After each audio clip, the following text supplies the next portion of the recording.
السلام علیکم friends, welcome to classic entertainment channel, جہاں ہم لے کر آتے ہیں آپ کے لیے آپ کے فیوریٹ ناولز، افسانے اور بہت کچھ۔ تو جناب، اس دفعہ ہم آپ کے لیے لے کر آئے ہیں آپ کی رائٹر فریہ اسلام کا ریونج بیس سلسلہ وار ناول، جس کو آپ یقیناً ہمیشہ کی طرح سراہیں گے، بلکہ اس کی پذیرائی بھی کریں گے۔ تو جناب، آج ہم آپ کے لیے لائے ہیں فریہ اسلام کے قلم کی تحریر عجب ہے عشق یارا کی قسط نمبر 2۔ تو جناب، دیر نہیں کرتے، چلتے ہیں ناول کی دوسری قسط کی طرف۔ مگر اس سے پہلے اگر آپ نے کلاسک انٹرٹینمنٹ چینل کو سبسکرائب نہیں کیا تو اس کو جا کر سبسکرائب کریں اور پریس کریں بیل آئیکن کو۔ تو مزید دیر نہیں کرتے، بلکہ چلتے ہیں سیدھا ناول کی دوسری قسط کی طرف۔ تو جائے بیٹھی ہے سرا، یہ تو اس کے روز کا ہے، دفع کرو۔ واصف نے اپنی لاڈلی کا منہ بنا دیکھا تو بولے بنا نہ رہ سکا، بھائی اس کا روز کا ہو گیا ہے، ایک بار ڈیڈ آ جائیں پھر میں اسے بتاتی ہوں۔ منہ بناتے اس نے واصف کو جواب دیا، ہاں بتا دینا، بلکہ مل کر سبق سکھائیں گے، ابھی تو اپنے اس ویل وشر کے پروں میں چھپی ہوئی ہوگی آوارہ۔ اس کے لہجے میں حقارت تھی۔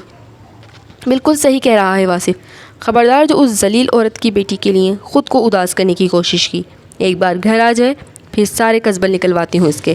ابھی پڑھائی پر دھیان دو، تمہارے بابا کو تم دونوں سے بہت امیدیں ہیں۔ پیار سے سرا کو پچکارتے انہوں نے واصف کو آنکھوں ہی آنکھوں میں اشارہ کیا تھا، جس پر اس نے سر ہلایا تھا۔ چلو اب جلدی سے کھانا کھاؤ، پھر مجھے جانا ہے، اور واصف یونی کا چکر لگاؤ، ورنہ تمہارے بابا کا تمہیں پتہ ہے نا۔ سرا کو کہتے وہ واصف کی طرف متوجہ ہوئی تھیں۔ یس مام، پتہ ہے مجھے کیا کرنا ہے، ابھی آپ راجدہ کو بول کر کھانا لگوائیں۔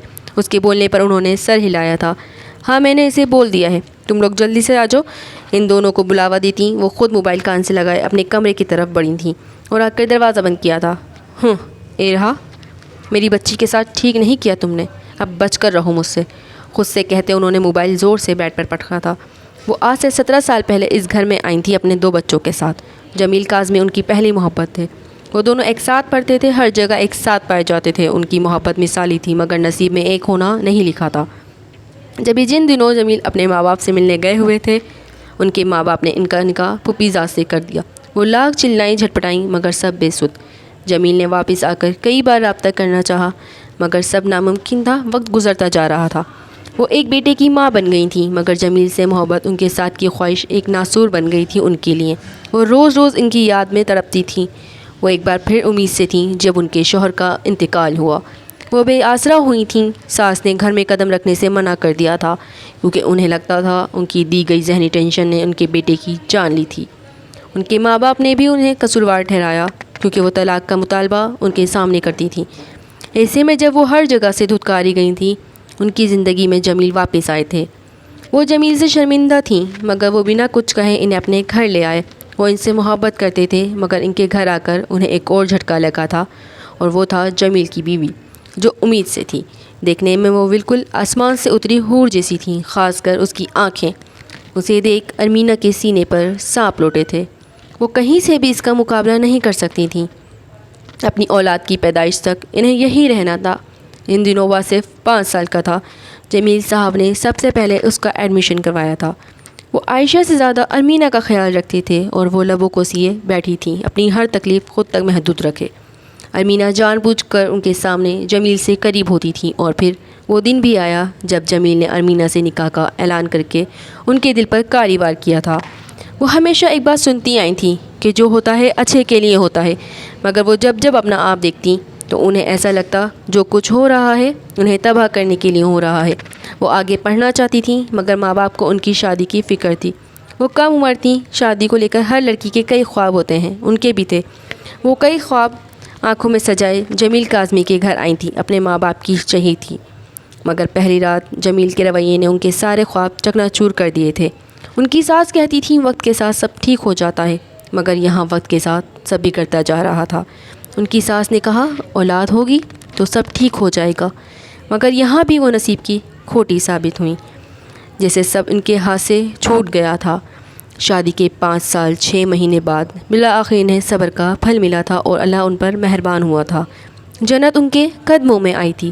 وہ خوش تھیں، بے تحاشا خوش تھیں، انہیں جیسے ہفتے اقلیم کی دولت مل گئی ہو۔ وہ خوش رہنے لگی تھیں، انہیں اپنی بے رنگ زندگی پر رونق لگنے لگی تھی۔ وہ جو لوگ کہتے ہیں شوہر سے ایک عورت کا وجود ہوتا ہے، اس کا احساس انہیں 5 سال بعد ہوا تھا، مگر شوہر سے نہیں، اولاد سے۔ انہیں لگتا تھا ان کا وجود ان کی اولاد سے ہے، اس اولاد سے جو ابھی اس دنیا میں آئی بھی نہیں تھی۔ جمیل کا رویہ بھی بدل گیا تھا، وہ بہت اچھے نہ سہی مگر پہلے جیسے سنگ دل بھی نہیں رہے تھے، خیال رکھتے تھے، پوچھتے تھے، مگر ارمینہ کے آنے کے بعد وہ تو جیسے یہ بھی بھول گئے تھے کہ ایک ایسا بھی وجود ہے اس گھر میں جو ان کے بچے کی ماں بننے والا ہے۔ وہ پورا دن تکلیف میں رہتی، اکیلا گھر کاٹ کھانے کو دوڑتا تھا، اور وہ دونوں نہ جانے کہاں ہوتے وہ نہیں جانتی تھیں۔ نکاح کے بعد تو وہ شخص جو کبھی شاد و نادر ہی دیکھا جاتا تھا اب اس سے بھی گیا تھا۔ وہ ایک گھر میں رہ کر بھی ایسے تھے، ایک دوسرے کے لیے جیسے اجنبی۔ اس شخص کو یہ بات یاد تھی کہ مذہب میں 4 شادی کی اجازت ہے یا بیوہ سے شادی کرنا ثواب کا کام ہے، مگر وہ یہ بھول گیا تھا کہ بیوی کے بھی کچھ حقوق ہوتے ہیں۔ اس کا نانکتہ ان کی ذمہ داری ہے، اولاد ہونے کی صورت میں ان کا فرض ہے کہ وہ اپنی اولاد کے حقوق ادا کریں۔ وہ پورا دن بنا کھائے پیے گزار دیتی تھیں، اتنی ہمت نہیں تھی کہ اٹھ کر اپنے لیے کچھ بنا سکیں، الٹیاں کر کر کے ان کا معدہ سوکھ جاتا تھا، اور ایسے وقت میں وہ آسمان کی طرف دیکھ کر بس اپنے رب سے فریاد کرتی تھی۔ ماں باپ کی لاڈلی جس پر ایک آنچ بھی برداشت نہیں تھی، انہیں آج اس حال میں تھیں۔ وہ دونوں ضعیف تھے، دور رہتے تھے، اپنے تئیں انہوں نے اچھا فیصلہ کیا تھا، مگر وہ کہتے ہیں نا، ماں باپ اپنی اولاد کے لیے سب اچھے سے اچھا خرید سکتے ہیں مگر نہیں خرید سکتے تو وہ ہے بس نصیب۔ وہ اپنے بوڑھے ماں باپ کی کوئی تکلیف نہیں دینا چاہتی تھیں، اس لیے 5 سال انہوں نے بنا کوئی شکایت لبوں پر لائے اپنا آپ اس گھر اور اس شخص کو دیا تھا، مگر آخر میں انہیں کیا ملا تھا؟ کچھ نہیں۔ وہ ڈپریشن کا شکار ہو گئی تھیں۔ ڈاکٹر نے صاف کہا تھا ان سے اگر ان کے آنے والے بچے کو دماغی طور پر نقصان ہو سکتا ہے، مگر وہ کیا کرتی، کچھ بھی تو ان کے اختیار میں نہیں تھا۔ اللہ اللہ کر کے وہ دن آیا تھا جب انہوں نے ایک بہت پیاری سی بچی کو جنم دیا تھا، اور کچھ دیر بعد ارمینہ نے یہاں بھی بیٹی ہوئی تھی، اور وہ شخص اپنی بیٹی کو چھوڑ اس دوسرے کی اولاد کے پاس تھا۔ ان کا دل ٹوٹ کر کرچے کرچے ہوا تھا۔ جمیل کاظمی نے ارمینہ سے نکاح کیا تھا، انہیں یہاں سے آزادی چاہیے تھی۔ انہوں نے سوچ لیا تھا اب وہ اپنا سوچیں گی۔ پورے 4 سال تک وہ اپنے فیصلے پر سوچتی رہیں کیونکہ ان میں ہمت نہیں تھی اپنے فیصلے پر عمل کرنے کی، مگر ایک وقت ایسا آیا جب اس 4 سال کی بچی کو رونے پر مارا گیا، کیونکہ اس سے اس عورت کی بچی کی نیند خراب ہو رہی تھی، اور وہاں ان کی بس ہوئی تھی۔ انہوں نے اپنے حق کے لیے بولا تھا، آواز اٹھائی تھی، اور بدلے میں وہ 3 لفظ ان کے منہ پر مار دیے گئے تھے۔ وہ روتے ہوئے گھر سے نکلی تھیں اس لیے، مگر پھر کچھ گھنٹے بعد چوکیدار نے ننھی ارہا کو اس کے باپ کے حوالے کیا تھا، جبکہ وہ خود نہ جانے کہاں تھیں۔ 13 سال ہو گئے تھے مگر وہ آج بھی موضوع گفتگو تھیں۔ کوئی نہیں جانتا تھا وہ کہاں گئیں، کوئی نہیں جانتا تھا لوگوں میں ان کے لے کر کیا باتیں ہوئی تھیں۔ ان سے سب سے زیادہ وہ معصوم بچی متاثر ہوئی تھی۔ وہ پورے انہماک سے اپنے پیپر پر جھکی ہوئی تھی۔ پوری کلاس میں پن ڈراپ سائلنس تھی۔ آج لاسٹ پیپر تھا اور سب سے زیادہ خوش وہ تھی۔ وجہ اسکول سے کالج کا سفر نہیں تھا بلکہ ایک خاص وجہ تھی۔ ارد گرد نظر دوڑا کر اس نے ہاتھ میں بندھی گھڑی پر ٹائم دیکھا تھا۔ ابھی پیپر ختم ہونے میں 1.5 گھنٹہ باقی تھا، مگر صبر کرنا اب مشکل تھا۔ بے بسی سے لب کاٹتے اس نے پیپر پر فوکس کیا تھا۔ سرحا اور عروبہ دونوں ہی الگ الگ کلاسز میں تھیں۔ فاضل نے اسے اچھے سے تیاری کروائی تھی، ورنہ مصیبت اس کے لیے ہی ہونی تھی۔ اللہ اللہ کر کے یہ دن گزرے تھے۔ جلدی جلدی سے پیپر ختم کرتی وہ باہر آئی تھی۔ نگاہیں چاروں طرف گھما کر اس نے کسی کو ڈھونڈنا چاہا تھا، مگر کسی کو نہ پا کر اس کا منہ لٹکا تھا۔ مرے قدموں سے وہ باہر بڑھی تھی بنا کسی کا انتظار کیے۔ وہ باہر کی جانب آئی تھی، لڑکیوں کا رش لگا ہوا تھا۔ آج اسکول لائف کا آخری دن تھا۔ وہ اداسی سے پیڑ سے ٹیک لگائے کھڑی تھی، آنکھوں میں نمی تھی۔ بے دردی سے لب کچلتے اس نے انگلیاں مروڑی تھیں، سو سو کرتے اس نے ناک سکیڑی تھی۔ کتنا انتظار کیا تھا آج کے دن کا، اب وہ دن آیا، مگر اس نے بے بسی سے سر جھکایا اور آگے بڑھی تھی۔ اب رکنا بیکار تھا۔ ارہا، چند قدم کا فاصلہ طے ہی ہوا تھا کہ عقب سے اپنے نام کی پکار پر وہ تیزی سے مڑی تھی۔ ہاں، وہ وہی تو تھا۔ رائل بلو 3 پیس سوٹ پہنے، پینٹ کی جیبوں میں ہاتھ ڈالے، کار سے ٹیک لگائے کھڑا تھا۔ ہمیشہ کی طرح بال سلیقے سے سیٹ تھے۔ وہ نہ جانے کتنی نگاہوں کا مرکز بنا ہوا تھا۔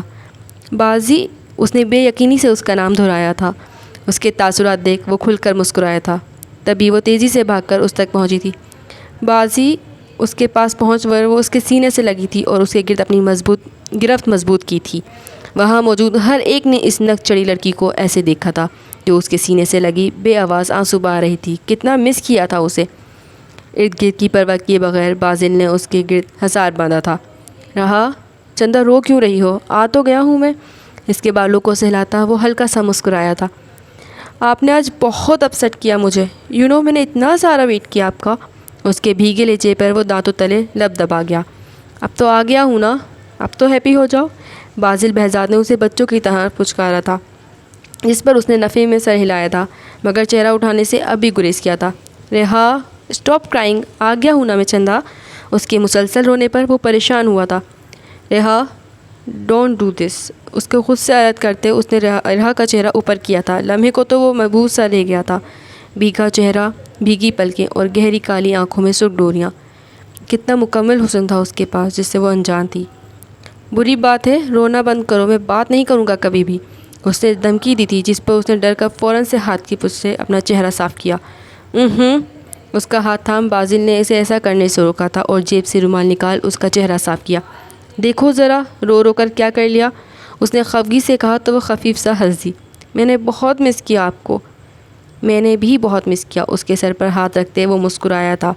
اسے دیکھ کر کوئی نہیں کہہ سکتا یہ وہی بازل بہزاد ہے جو اپنی ناک پر مکھی بھی نہیں بیٹھنے دیتا، جس کی پرفیکشن کی مثال دی جاتی تھی۔ آج اس کا مہنگا ترین ڈریس اس لڑکی کے آنسوں سے بھیگا ہوا تھا۔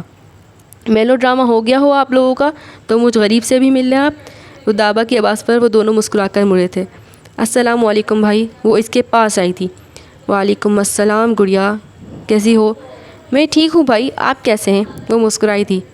مجھے بھوک لگی ہے بازی، وہ کہاں برداشت کرتی تھی اس کی توجہ کہیں اور، جبھی تو اس کے جواب دینے سے پہلے بولی تھی، جس پر وہ مسکرایا تھا۔ کیا کھانا ہے؟ مجھے آپ کا فیوریٹ فوڈ کھانا ہے، جلدی چلیں۔ اس کا بازو تھامتی وہ جلدی سے اسے لیے آگے بڑھی تھی۔ اف پاگل لڑکی، اس کی حرکت سمجھتی رودابہ نے سر پٹکا تھا۔ وہ لوگ اس وقت شہر کے مہنگے ترین ہوٹل میں تھے۔ یہ بازل بہزاد کا پسندیدہ ریسٹورنٹ تھا۔ اس نے سب سے پہلے اسے کھانا سرو کیا تھا، پھر خود اسٹارٹ کیا۔ یہ اس کی عادت تھی، جب جب وہ ساتھ ہوتے وہ اس سے پہلے کھانا نہیں کھاتا تھا۔ ان کا رشتہ انوکھا تھا، وہ بچپن سے اس کے ساتھ تھی، وہ اس سے پورے 10 سال چھوٹی تھی۔ وہ جب اس کی زندگی میں ایسے وقت میں آیا تھا جب اسے خود سے بھی نفرت ہو گئی تھی، روز روز پٹنا، ذلیل ہونا۔ وہ بہت چھوٹی تھی جب اس نے پہلی بار 5 سال کی عمر میں خود کو مارنے کی کوشش کی تھی، مگر ناکام۔ اس کا ننھا ذہن یہی تو سیکھ رہا تھا اپنے گھر سے۔ دوسری بار اس نے خود کو گاڑی کے آگے دے دیا تھا، تب وہ آیا تھا اسے بچانے۔ وہ اس کے لیے فرشتہ تھا۔ وہ نہ جانے کتنی دیر اسے لیے پارک میں بیٹھا رہا، سمجھاتا رہا۔ وہ بڑا تھا اس سے، وہ اس کے سامنے چھوٹی سی تھی بہت۔ وہ اس کا دوست بن گیا تھا، اس کا سب سے پہلا دوست۔ وہ بلا جھجک اپنی ہر بات اس کے آگے رکھ دیتی تھی، پھر یہ بازل بہزاد کا کام تھا اسے حل کرے۔ وہ اس کے باپ کے دوست کا بیٹا تھا، اصولاً تو وہ اپنے باپ سے جڑی ہر چیز سے نفرت کرتی تھی، مگر یہاں وہ یہ نفرت نہیں کر سکی۔ آہستہ آہستہ وہ اس کے گھر کا ایک فرد بنتا گیا۔ اسے پسند نہیں تھا وہ اس کے باپ سے بات کرے، ان سے ملے، مگر اس نے سمجھایا اگر وہ ایسا نہیں کرے گا تو بڑا آدمی کیسے بنے گا۔ وہ سمجھ گئی تھی جب وہ بڑا آدمی بن جائے گا تو کوئی اسے کچھ نہیں کہہ سکے گا۔ ایک ہی وجہ تھی جو وہ اس بات پر راضی تھی۔ ان دونوں کی دوستی سب سے زیادہ امینا بیگم کو کھٹکتی تھی۔ انہوں نے کہیں بار جمیل صاحب کو کہا، مگر وہ محسوس کر چکے تھے ارہا میں آئی تبدیلی۔ اس کی وجہ سے بازل بہزاد تھا، وہ اسکول نہیں جاتی تھی، اسے خوف آتا تھا، مگر اس کی کوششوں سے وہ اس قابل ہوئی تھی۔ وہ 18 سال کی ہونے والی تھی، مگر میٹرک میں تھی۔ وہ خوش تھی اس میں بھی۔ انہوں نے اپنی بیٹی کی ساری ذمہ داریاں اسے دے دیں اور اسے اعتراض بھی نہیں تھا، اور ہوتا بھی کیوں، وہ شہزادی سی گڑیا اسے بہت اچھی لگتی تھی۔ وہ جھوٹ نہیں بولتی تھی، اسے برا نہیں بولتی تھی، وہ صرف اس کی سنتی تھی۔ اس کا کہا اس شہزادی کے لیے حرف آخر ہوتا تھا۔ ارہا، عروبہ کی آواز پر جس سے وہ اپنی سوچوں سے باہر نکلی تھی۔ چونک کر اس نے سر اٹھا کر عروبہ کو دیکھا۔ کیا سوچ رہی ہو؟ کچھ نہیں، بازی کہاں گئے؟ اسے پاس نہ پا کر اس کا دل ڈوبا تھا۔ کال اٹینڈ کرنے گئے۔ اچھا صحیح۔ اپنی ماضی کی سوچوں سے وہ اتنا ڈپریس ہو جاتی تھی کہ عروبہ کو اس پر ترس آتا تھا۔ جلدی سے یہ سب فنش کرو ورنہ بھائی ناراض ہوں گے۔ عروبہ نے پلیٹ کی طرف اشارہ کیا جس پر وہ اس بات میں سر ہلاتی پلیٹ کی پر جھکی تھی۔ کھانے سے دل اچاٹ ہو گیا تھا، مگر وہ اسے پریشان نہیں کرنا چاہتی تھی۔ اچھے سے لنچ کر کے بازل نے دونوں کو آئس کریم کھلائی تھی، پھر عروبہ کو ڈراپ کرتے وہ دونوں گھر آئے تھے۔ اس کا گھر انڈر کنسٹرکشن تھا۔ وہ کامل احمد کے انتقال کے بعد اسی گھر میں رہتا آیا تھا۔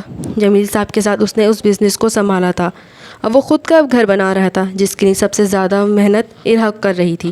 نہ جانے کتنے آئیڈیاز تھے اس کے دماغ میں۔ کبھی کبھی تو وہ اس کا جنون دیکھ کر ہنس پڑتا تھا۔ آپ پرنس ہیں, آپ کا گھر بھی ویسا ہی ہونا چاہیے. اس کی بات پر وہ بس سر ہلا دیتا تھا. اس کا گھر اس سے زیادہ ارہ کی خواہش تھی. وہ تو کسی بھی اپارٹمنٹ میں رہ سکتا تھا. آ گئے تم؟ وہ دونوں گھر میں داخل ہوئے تو لاؤنج میں ارمینہ بیٹھی تھی. السلام علیکم, کیسی ہیں؟ ارمینہ کے مخاطب کرنے پر اس نے سلام کیا تھا, جس پر انہوں نے سر ہلا کر جواب دیا. ارہ نے ایک نظر اس عورت کو دیکھا اور پھر بنا کوئی بات کہے اپنے کمرے کی طرف بڑھ گئی تھی. میں ٹھیک ہوں, تم ٹھیک ہو؟ جی آنٹی, سنجیدگی سے کہتے وہ صوفے پر ٹانگ رکھ کر بیٹھا تھا. جمیل صاحب نہیں آئے؟ آئے ہیں مگر ارجنٹ میٹنگ اٹینڈ کرنی پڑ گئی. انہیں جواب دیتا اس نے ملازمہ کے ہاتھ سے پانی کا گلاس لیا تھا. اوہ اچھا, چلو تم ریسٹ کرو. ارمینہ بیگم کے کہنے پر وہ سر ہلاتا اپنے کمرے کی طرف بڑھا تھا. ان محترمہ کے لیے میرے میاں کو کام میں جھونکا ہوا ہے. نہ جانے کب جان چھوٹے گی ان لوگوں سے میری. جل کر کہتے انہوں نے گھڑی میں نظر ڈالی تھی جو اس وقت دوپہر کے 4 بجا رہی تھی. یہ لڑکی کہاں رہ گئی؟ پیپر تو کب کا ختم ہو گیا, یہ چڑیل بھی آ گئی ہے. خود سے بولتے انہوں نے موبائل میں اس کا نمبر ڈائل کیا تھا جو اس وقت آف جا رہا تھا. یا خدا, کیا کروں اس اولاد کا میں. وہ سخت بیزار ہو گئی تھیں, سر ہاتھوں میں گرائے بڑبڑائی تھیں. کیا ہوا بیگم, خیریت سب؟ جمیل کاظمی کی آواز پر انہوں نے جھٹکے سے سر اٹھایا تھا. جمیل؟ ان کے چہرے پر ہوائیاں اڑی تھیں مگر بروقت خود کو کمپوز کرتی مسکرائی تھیں. فائنلی آپ آ گئے. ان کے پاس آ کے وہ خوشی سے بولی تھیں. بس آپ کی یاد ہی اتنی آئی. شرارت سے کہتے انہوں نے بریف کیس ٹیبل پر رکھا تھا. بس کر دیں, یاد آئی؟ یاد آتی تو آتے ہی میٹنگ اٹینڈ کرنے نہیں چلے جاتے. ان کے یوں خفگی سے کہنے پر وہ کھل کر ہنسے تھے. جانا ضروری نہ ہوتا تو بھلا یوں آپ کو چھوڑ کر جاتا میں. بس اب مکھن نہ لگائیں, چلیں روم میں. ان کا بازو تھامتی وہ انہیں لے کر روم میں آئی تھیں. وہ نہیں چاہتی تھیں ان کی بیٹی جمیل صاحب کی نظروں میں آئے. بچیاں آ گئیں اسکول سے؟ پیپر تھا نا آج لاسٹ؟ جی. سرحد تو کب سے آ گئی, سو رہی ہے. اور آپ کی صاحبزادی ارہ ابھی آئی ہیں, پتہ نہیں کہاں تھی اتنی دیر تک. آپ کچھ بولتے کیوں نہیں؟ مطلب بازل ساتھ نہیں تھا اس کے؟ انہوں نے ناسمجھی سے انہیں دیکھا. جی تھا, انہوں نے الماری سے ان کے کپڑے نکالتے کہا تھا. ہاں, وہ مجھے بول کر گیا تھا کہ ناراض ہے ارہ اس سے, لنچ وغیرہ اسی کے ساتھ کرے گا. جمیل, مجھے بولنے کا حق تو نہیں مگر ایک بات کہوں. ان کے پاس بیٹھتے وہ نرمی سے بولی تھی. کیسی باتیں کر رہی ہو ارمینہ, تمہیں ہر چیز کا حق حاصل ہے. ہاں مگر یہ بات ارہ سے متعلق ہے. کہو. وہ سنجیدہ ہوئے تھے. جمیل, ارہ اب بچی نہیں رہی ہے, 18 سال کی ہونے والی ہے. اس طرح یوں بازل کے ساتھ اس کی اٹیچمنٹ غلط ہے. لوگ طرح طرح کی باتیں بنانے لگے ہیں. ان کی بات پر وہ کچھ نہیں بولے تو انہوں نے پہلو بدلا تھا. میں جانتی ہوں آپ کو برا لگے گا مگر میں بھی ایک بیٹی کی ماں ہوں. بھلے وہ مجھ سے نفرت کرتی ہے مگر میں تو ماں ہوں نا. اس کے کردار پر کوئی انگلی اٹھائے گا تو میں کیسے برداشت ہوگا. میں یہ سب باتیں سمجھتا ہوں ارمینہ, مگر میں یہ بھی جانتا ہوں کہ ایک وہی انسان ہے جو اسے سنبھال سکتا ہے. اس کی وجہ سے وہ نارمل ہوئی ہے. میں ایک بار پھر اسے ویسا نہیں دیکھ سکتا. دنیا کیا کہتی ہے اس سے نہ مجھے پہلے فرق پڑا ہے نہ اب پڑے گا. بازل نے بہت کچھ کیا ہے اس گھر کے لیے, آفس کے لیے اور سب سے اہم ارہ کے لیے. اگر وہ نہ ہوتا وہ شاید میں ارہ کو کھو چکا ہوتا. ہاں میں مانتا ہوں میں نے اپنی بچی کے معاملے میں بہت کوتاہی کی ہے. کون ایسا باپ ہوگا جو اپنی اولاد کو کسی اور کے حوالے کر دے, مگر میں نے کر دیا کیونکہ مجھے لگتا ہے مجھ سے زیادہ وہ قابل ہے. ان کا لہجہ ٹوٹا ہوا تھا. وہ شکستہ حال بیٹھے تھے. ارمینہ نے ان کے یوں کہنے پر جل کر رخ پھیرا تھا. پتہ نہیں آج کل انہیں ہوتا کیا جا رہا ہے. وہ جب بھی ارہ کے خلاف کچھ بھی کرتی تھی سب الٹا پڑ جاتا تھا. آپ فریش ہو جائیں, میں کچھ کھانے کے لیے لے کر آتی ہوں. اپنی دال نہ گلتے دیکھ انہوں نے وہاں سے اٹھنا ہی مناسب سمجھا تھا. وہ کمرے سے باہر آئیں تو سرح کو اپنے گھر میں داخل ہوتے دیکھا. تری بھاگ کر اس تک آئی تھی اور اس کا ہاتھ تھام سائڈ ہوئی تھی. یہ وقت ہے آنے کا, تمہارے بابا آ گئے ہیں, جلدی سے جاؤ اور چینج کرو. اگر انہوں نے دیکھ لیا تو پتہ ہے نا غصہ ہوں گے. بس کر دے ماما, سارے اصول میرے لیے, اس مہارانی کے لیے کچھ نہیں. وہ چڑ گئی تھی ان کی بات سے. زیادہ بحث مت کرو, جاؤ چینج کرو. میں نے کہا ہے تمہارے بابا سے تم سو رہی ہو. اوف, اوکے فائن, منہ بنا کر کہتے وہ اپنے کمرے میں آئی تھی. اس کا موڈ حد سے زیادہ خراب تھا. آپ کو آج کی قسط پسند آئی ہوگی. قسط پڑھ کر ویڈیو کو لائک لازمی کریں اور کامنٹ کر کے اپنی رائے کا اظہار کریں کہ کیسا لگ رہا ہے آپ کو یہ ناول عجب ہے عشق یارا.